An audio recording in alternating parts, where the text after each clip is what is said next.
Bonjour et bienvenue dans notre analyse d'aujourd'hui. On va décortiquer un sujet que, honnêtement, absolument tout le monde a déjà affronté au moins une fois dans sa vie. C'est clair. Bonjour. Je parle de cette dynamique très, très particulière. On a tous quelqu'un en tête. Cette personne qui, en une seule conversation, aspire littéralement tout l'oxygène d'une pièce. Ah oui, le genre d'interaction qui laisse un sentiment d'épuisement total. Exactement. On donne, on excuse, on s'adapte en permanence, et ça ne suffit jamais. La relation ressemble à un puits sans fond. Et le réflexe naturel face à ça, c'est d'essayer d'intervenir pour réparer la situation, comme si c'était un problème technique en fait. Ouais, c'est ça. Habituellement, quand on parle de résoudre un problème, on a cette attente d'une précision mathématique. C'est comme en mécanique, quoi. Le moteur fait un bruit bizarre, on soulève le capot, on change la pièce et hop, c'est réglé. C'est une approche super rassurante. Casser ou réparer, l'esprit humain adore ça. Ah bah complètement. On aime quand les choses sont tangibles et surtout quand nos actions ont un effet immédiat sur le problème. Sauf que, on entre dans le domaine des relations humaines. Et là, soudainement, la petite boîte à outils mécanique ne sert absolument plus à rien. Non, le paysage devient incroyablement flou, surtout avec ces relations qui nous drainent. Et le pire, je trouve, c'est cette petite voix insidieuse qui finit par s'installer dans notre propre tête. On commence à douter, à se demander et si le problème, finalement, c'était moi? C'est le sommet de la confusion relationnelle. Et ce sentiment d'épuisement, il est universel. D'ailleurs, notre culture moderne n'aide pas du tout. Ah bon? Comment ça? Avec l'essor des réseaux sociaux, on est bombardé par cette idée de bienveillance à tout prix. C'est une injonction constante à la compréhension absolue. Oh oui, la fameuse positivité toxique. Voilà. Ça nous suggère que si l'on est juste assez gentil, assez empathique, l'autre finira par changer et par réaliser ses torts. C'est vraiment le grand mythe de notre époque. La gentillesse comme remède magique à tous les comportements abusifs. Et c'est précisément la mission de notre exploration d'aujourd'hui. Absolument. On a sous les yeux un texte absolument fascinant sur la manière dont la philosophie stoïcienne aborde cette question des relations toxiques. Le but, c'est d'extraire des outils concrets, vieux de plusieurs millénaires, pour protéger sa paix intérieure. Et le tout sans sombrer dans l'indifférence totale ou la froideur. Exactement. Bon, décortiquons un peu tout ça. La première grande idée du texte, c'est de déconstruire cette illusion de la perfection. Les stoïciens ne cherchaient pas du tout des relations parfaites. Non, il cherchait des relations justes. C'est une nuance cruciale. Et pour illustrer ça, le texte s'appuie sur Marc Aurèle, n'est-ce pas? Oui, l'empereur romain. Dans ses méditations, il écrivait énormément sur les gens difficiles. Et il faut bien s'imaginer le contexte, le type dirigeait un empire, tu vois. Ouais, ce n'est pas juste le collègue un peu passif-agressif à la cantine, quoi. C'est clair. Il gérait des manipulateurs de haut vol, des courtisans ingrats, des gens prêts à le poignarder dans le dos. Et face à ça, sa réponse n'était jamais la haine. Et c'est fou quand on y pense. Il répondait par quoi alors? Parce que le texte appelle la lucidité bienveillante. Il comprenait que ces comportements naissent de l'ignorance ou d'une douleur non résolue. C'est un peu comme regarder une tempête, en fait. Une tempête. Bah oui. Quand on voit un orage éclater et détruire un jardin, on ne prend pas la pluie personnellement. On ne se dit pas que le nuage a une vendetta contre nous, tu vois. Ouais, c'est une super métaphore. On sait que c'est juste de la physique, des pressions atmosphériques en collision. Et donc, comprendre que l'autre agit à cause de sa propre tempête intérieure, ça permet de ne pas en faire une tragédie personnelle. Ce recul cognitif, il est hyper puissant. Ça coupe instantanément la blessure d'ego. On arrête de se demander pourquoi on me fait ça à moi, pour basculer sur une observation clinique. On se dit juste, voilà un être humain qui souffre et qui agit mal. Bon, je dois avouer, c'est très séduisant en théorie. C'est libérateur. Mais soyons francs 2 minutes. Vas-y. Si cette fameuse tempête, elle est assise juste en face de moi, au repas de famille, et qu'elle passe son temps à faire des remarques sur mes choix de vie, la compréhension intellectuelle, ça ne suffit pas. Si. Non, la théorie montre ses limites là. Savoir que mon oncle souffre intérieurement, ça n'arrête pas l'hémorragie quand il me critique devant tout le monde. L'interaction reste insupportable. Comment le stoïcisme gère ça concrètement? C'est là qu'intervient le concept central du stoïcisme, ce qu'on appelle la séparation des pouvoirs, ou la dichotomie du contrôle. La fameuse ligne de démarcation. Ce qui dépend de nous et ce qui n'en dépend pas. Exactement. Ce qui est fascinant, c'est la rigueur chirurgicale avec laquelle ils appliquaient ça. Face à ce repas de famille toxique, on ne contrôle pas cette personne. C'est sûr. On ne contrôle pas ses mots, on ne contrôle pas ses névroses, et surtout, on ne contrôle pas sa volonté de changer. Et pourtant, c'est fou comme l'être humain a tendance à vouloir sauver les gens. Le syndrome du sauveur. Ouais. On se dit qu'avec un peu plus de patience, on va finir par faire comprendre à la personne qu'elle nous blesse. On s'épuise à essayer de la réparer. Et selon notre source stoïcienne, c'est la pire chose à faire. Investir dans le changement de l'autre, c'est, je cite, « se battre contre le vent ». Se battre contre le vent, c'est très visuel. Les stoïciens ne gaspillaient aucune énergie là-dedans. En acceptant ça, on récupère toute l'énergie qu'on dispersait pour rien. D'accord. Donc on arrête de se battre contre le vent, on accepte que l'oncle ne changera pas, mais on fait quoi alors? Parce que le cerveau a tendance à paralyser dans ces moments-là. On subit en silence. Surtout pas. C'est là que réside l'autre côté de la frontière, ce qu'on contrôle à 100%.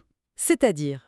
Notre réaction, les limites qu'on pose, le temps qu'on choisit d'accorder à cette personne, et la décision finale de rester ou de partir. Mais sur le moment, quand on est sidéré par une attaque, comment on sort de la paralysie pour agir? Eh bien, un autre philosophe, Épictète, propose un protocole génial pour ça. C'est la doctrine du prochain pas. Le prochain pas. Ouais. Face à une personne toxique, la question n'est plus du tout pourquoi agit-elle ainsi. Parce que chercher le pourquoi, c'est essayer de comprendre la tempête. Et ça nous ramène dans ce qu'on ne contrôle pas. Exactement. On tourne en rond. La seule question stoïcienne valable, c'est quelle est la prochaine action juste que je peux prendre, là, maintenant, pour protéger mon intégrité. Ah, ça c'est vraiment intéressant. Ça ramène tout le pouvoir entre nos mains. Petite action par petite action. C'est ça. Pas besoin de penser à 10 ans, juste le coup d'après, comme aux échecs. Et ça ressemble à quoi ce prochain pas dans la vraie vie? Ça peut être de poser une limite très calmement, ça peut être de réduire le temps passé. Et parfois, c'est simplement créer une distance intérieure tellement vaste que les mots de l'autre tombent dans le vide. Attends, je me fais l'avocat du diable. Créer de la distance, mettre des murs, est-ce que ce n'est pas juste de la fuite?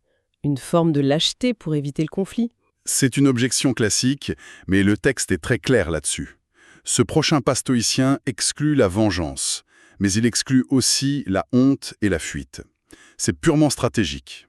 Ce n'est pas l'âge de refuser un verre de poison qu'on nous tend, finalement? C'est la métaphore parfaite. Le problème, c'est l'obstacle émotionnel. Dans la société d'aujourd'hui, poser une vraie limite, ça donne souvent l'impression d'être méchant. Il y a une culpabilité massive. Surtout quand c'est un ami ou un membre de la famille. On a l'impression de trahir l'amour qu'on leur porte. Et le texte s'attaque frontalement à ça. L'idée qu'on doit tout supporter par amour, c'est perçu par les stoïciens comme une confusion dramatique entre la vertu et la faiblesse. C'est ça. Faire le dos rond en silence, en pensant qu'on est fort, ça n'est pas de la vertu. En fait, ça empoisonne lentement la relation. La rancœur s'accumule. Donc si on relie ça à une perspective plus large, ne rien dire n'est pas un acte de protection, c'est un abandon. Exactement. La vraie bienveillance implique la clarté. Poser une limite calme et claire, c'est un acte de respect absolu, envers soi et envers l'autre. Un respect envers l'autre, alors ça c'est contre-intuitif. Comment poser une limite stricte peut-il être un acte de respect pour la personne qui nous blesse? Parce que ça revient à traiter l'autre comme un adulte responsable. On lui dit, en gros, voici la ligne à ne pas franchir avec moi. On lui donne l'heure juste, sans manipulation. Et il a le choix de s'adapter ou de partir. On ne fait pas de drame, on informe. Voilà. Et si la personne choisit de ne pas respecter cette limite, malgré la clarté, la réponse est implacable. On n'est jamais obligé de rester dans un endroit où l'on est détruit. Mais pourquoi étaient-ils si absolus là-dessus, les stoïciens? Pourquoi refuser systématiquement le moindre compromis quand on est attaqué? Parce qu'il y a un trésor inestimable à l'intérieur de nous, qu'il faut protéger à tout prix. C'est la condition même d'une bonne vie. Et ce trésor, c'est ce qu'ils appellent l'ataraxie, c'est ça? Tout à fait. L'ataraxie, la tranquillité de l'âme, c'est le plus grand des biens. Si une relation t'empêche de dormir, brouille ton jugement ou te rend anxieux, c'est un obstacle direct à cette ataraxie. C'est fou, ça me fait vraiment penser à la batterie d'un smartphone au début de la journée. Ah, Je vois l'idée, vas-y. Le matin, on se lève, on a notre jauge d'énergie, et si on laisse des applications tourner en arrière-plan, des applications humaines, tu vois, des gens qui drainent notre énergie sans qu'on s'en rende compte. les fameuses notifications toxiques de la vie réelle. C'est ça. Et arrivé à midi, on n'a plus aucune batterie pour les projets ou les relations qui comptent vraiment. L'ataraxie, c'est notre énergie vitale. C'est une excellente illustration. Et c'est pour ça que prendre ces distances n'a rien à voir avec de l'égoïsme. C'est une question d'hygiène mentale. Et le texte cite d'ailleurs Sénèque là-dessus, sur l'importance de l'entourage. Oui, Dans ses lettres à Lucilius, il insiste sur un fait indéniable. Notre entourage nous façonne. Le principe de la contagion sociale? Exactement. Passer du temps avec des gens qui nous tirent vers le bas, qui se plaignent, qui manipulent, ça finit toujours par déteindre, même sur l'esprit le plus fort et le plus résilient.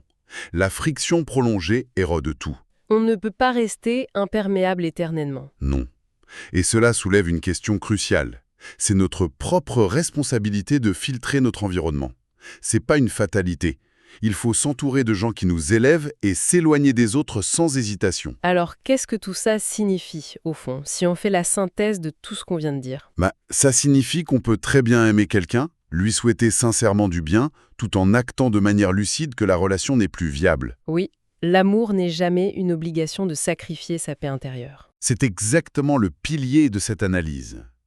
Cultiver une lucidité bienveillante, d'abord. Ensuite, se concentrer exclusivement sur ce qui dépend de nous. Et utiliser ce fameux prochain pas juste d'Épictète. Voilà. Et concevoir son cercle social non pas comme un dû, mais comme une forteresse qu'on choisit pour protéger cette ataraxie.